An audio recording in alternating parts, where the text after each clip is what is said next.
우리가 뭔가를 살 때마다 사실은 보이지 않는 줄다리기를 하는 거거든요. 이거 정말 괜찮은 가격인가? 하고요.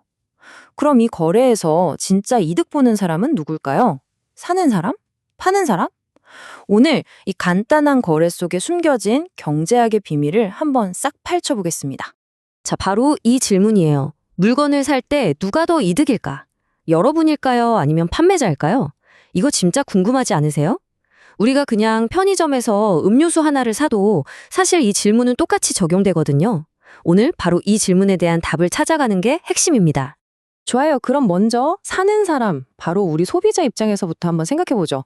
우리가 와, 이거 진짜 잘 샀다 하고 느끼는 그 기분 좋은 순간 있잖아요. 도대체 그 이득 봤다는 느낌은 어디서 오는 걸까요? 자, 여기 아이팟을 사고 싶어 하는 네 사람이 있다고 한번 상상해 볼게요.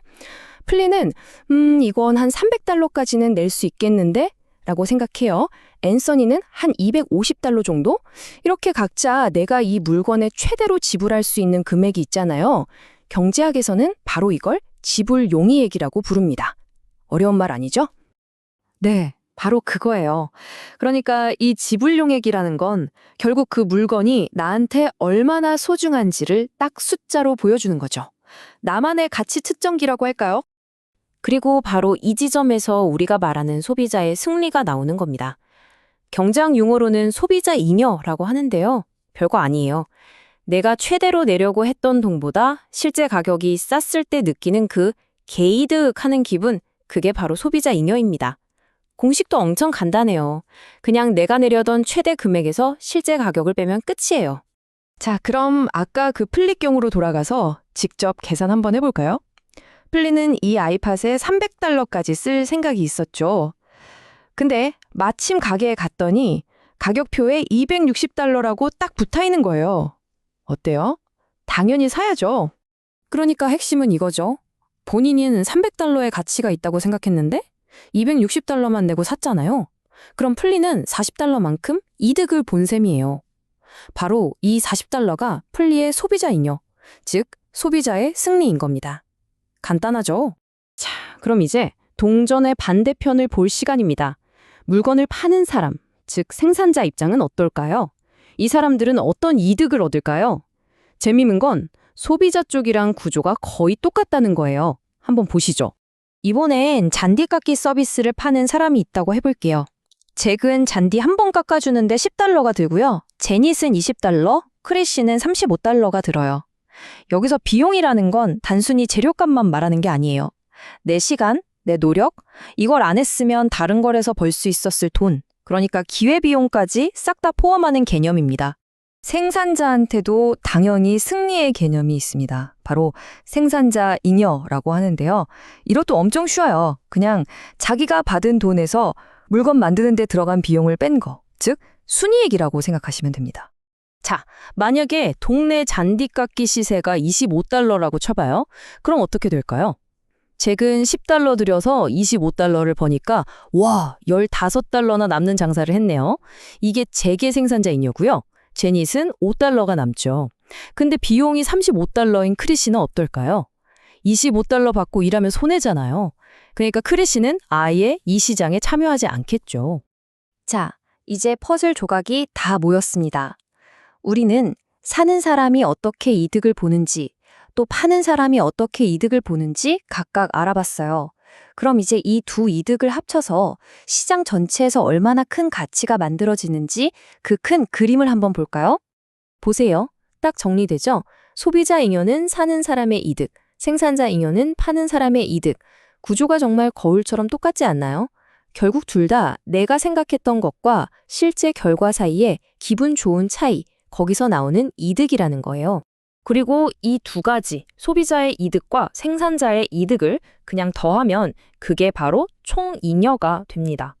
이게 뭐냐면요. 시장에서 거래가 한 번 일어날 때마다 우리 사회 전체에 새로 생겨나는 가치의 총량이에요.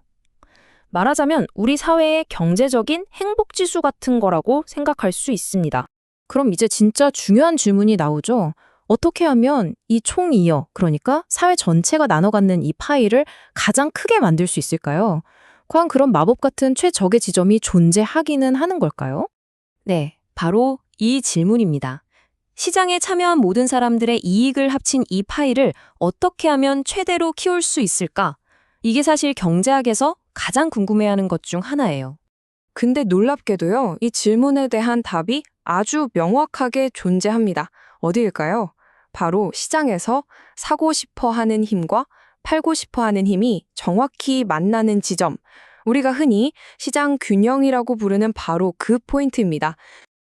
이 그래프가 모든 걸 설명해줘요. 시장이 알아서 찾아가는 이 균형점에서 저 위에 있는 소비자 잉여랑 아래에 있는 생산자 잉여를 합친 전체 면적이 가장 넓어지는 거예요. 다른 어떤 가격, 어떤 거래량에서도 이보다 더 큰 총 잉여를 만들 수는 없습니다. 경제학자들은 바로 이런 상태를 효율적이라고 말하는 거죠. 와, 그럼 시장에 그냥 맡겨두면 모든 게 완벽하게 해결되는 거네요? 라고 생각하실 수 있는데 이야기가 그렇게 간단하면 재미없겠죠. 이 아름다운 모델이 현실 세계에서 항상 완벽하게 작동하는 건 아니거든요. 여기에는 몇 가지 아주 중요한 전제 조건이 깔려 있습니다. 경제학의 아버지 애덤 스미스가 한 유명한 말이 있죠. 각자 자기 이익만 챙기는데 신기하게도 보이지 않는 손이 작용해서 결국 사회 전체 이익이 커진다는 거. 우리가 지금까지 본 총잉여의 극대화가 바로 이 보이지 않는 손이 만들어낸 마법 같은 결과물입니다. 그런데 이 보이지 않는 손이 제 역할을 하려면 아주 중요한 조건이 하나 필요해요.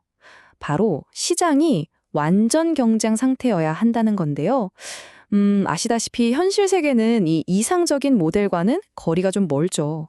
이렇게 시장이 제 기능을 못하는 상황을 시장 실패라고 부릅니다.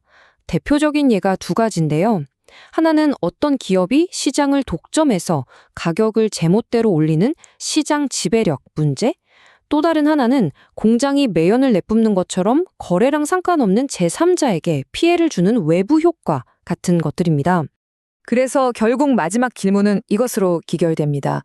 자유시장에 보이지 않는 손이 만들어내는 이 엄청난 효율성은 존중해야 해요. 하지만 그 손이 닿지 않거나 오히려 문제를 일으키는 시장 실패가 발생했을 때 우리는 언제 또 어떻게 현명하게 개입해야 할까요? 이 균형점을 찾는 것, 아마 이게 오늘날 모든 경제정책이 풀어야 할 가장 큰 숙제가 아닐까 싶습니다.